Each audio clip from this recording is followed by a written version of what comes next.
Welcome back, everyone. So in this lecture, we are going to discuss about derivations and parse tree. Now, in the previous lecture, we have already talked about parsing process and context-free grammar in the sense in its utility for parsing. So we saw that for a programming language, the grammar is represented with a kind of a context-free grammar, and the parser will take this grammar, the tokens given by the scanner, and take the grammar and then try to see whether the tokens are arranged according to the rules of the grammar or not. Now, to understand how the parser works, we have to understand about a few things about context-free grammar and also certain steps like derivation and parse tree. So let's first start with derivation. So what is derivation? So derivation is okay. So suppose we are given a grammar, then if we can find a string of tokens which is legal to that grammar, according to that grammar, then this process of finding the string of legal tokens for a grammar is known as your derivation. So if you look at this example grammar that we have here, this is a simple expression grammar. So I can write my production rules like this also, or so this is the first one, this is the second one, and so on. Okay, so every production rule, as you know, has a left hand side and a right hand side. So in derivation, what happens is that this side of the production is replaced by this side of the production. So if I have a E would be replaced by either E plus E or E minus E or any production starting with E. That means any production which has got E here. So this is one step of the derivation. So I can continue in this manner. So again, now next I may choose to replace this E or this E, any one. So in the next step, say I choose to replace this E. So this E I will replace by again any of the E productions. Any productions, E production means any production which has got E on this side. So let's say I give E minus E. Again, this plus E remains here. Okay. So here what I have done the second step of the derivation. So I can continue in this manner. I can have n number of replacements, and then at the end I should be left with a string of what? Of your terminal symbols. So what are our terminal symbols? Our terminal symbols are 0 to 9, then plus, minus, multiply, then parenthesis. Okay, so I should get a valid string of tokens. Okay, so what I get here, it is a correct sentence of that particular language. So that is a derivation. Now,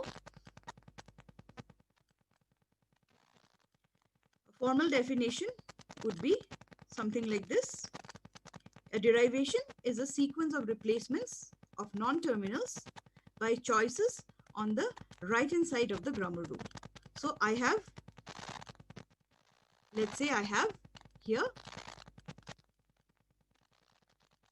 E is E plus E or E minus E or E into E.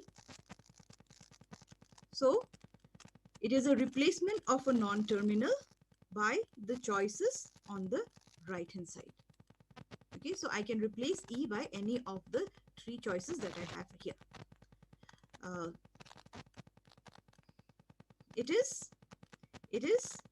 The derivation process will start with a single non-terminal and it should end with a string of terminal symbols, like I have already mentioned. So you start with one single non-terminal symbol, and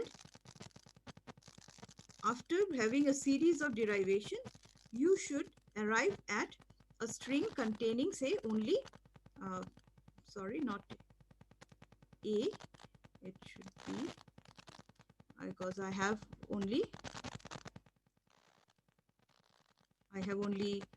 my terminal symbols are only numbers, so I may have something like this: 2 plus 3 minus 4 into 7.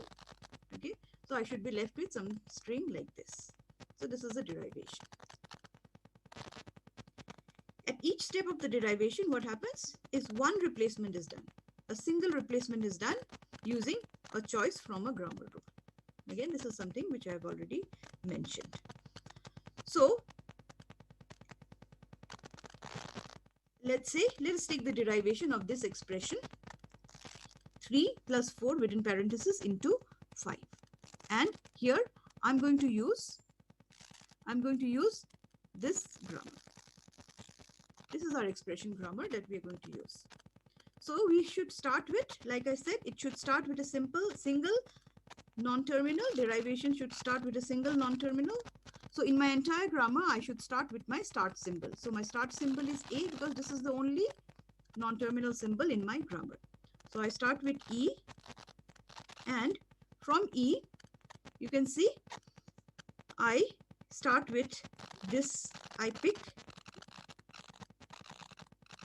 this, E into E. Okay, so which production, let me write down the production in red here. The production that I used is E into E.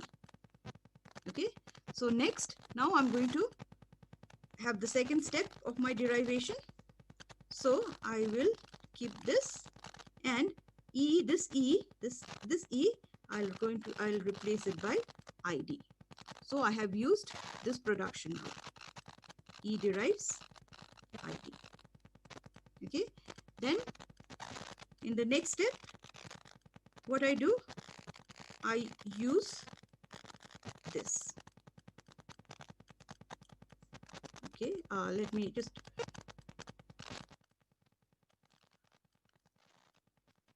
not use this one now. Let me use something else. Okay, I have just missed this.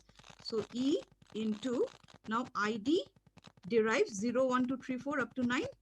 So my symbol here is 5. So I use ID derives 5.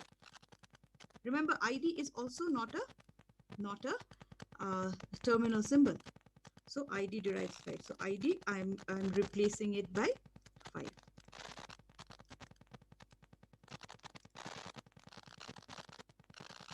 Okay, then next step, what I'm doing, I'm replacing E by parenthesis E. Okay, so the production used is E derives E. Next, I will expand E now. Okay, so now I have used the production E derives,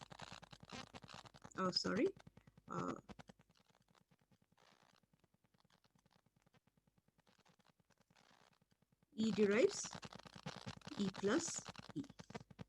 Okay, next I will use E plus ID into 5. Okay, so here again I'm using this production E derives I. Then next what I'll do, I'll derive E plus, now ID here is 4, so I will replace ID by 4. So the production rule used is ID derives 4. So let me continue on this other side. So now I have parenthesis, E I will replace by ID. Okay, so again the production rule that I have used is E derives ID. Okay, and then derivation, so ID I'll replace it by 3. So I have 3 plus 4 into 5. Okay, and here production rule used is ID derives 3. Now you see that I don't have any more terminal, non-terminal symbols here. I have a string of terminal symbols. So what I have done is I have a production, I have made a derivation starting from E. Okay, so we put a star here. Star indicates multiple steps in your derivation. So what I get is, I get 3 plus 4 into 5.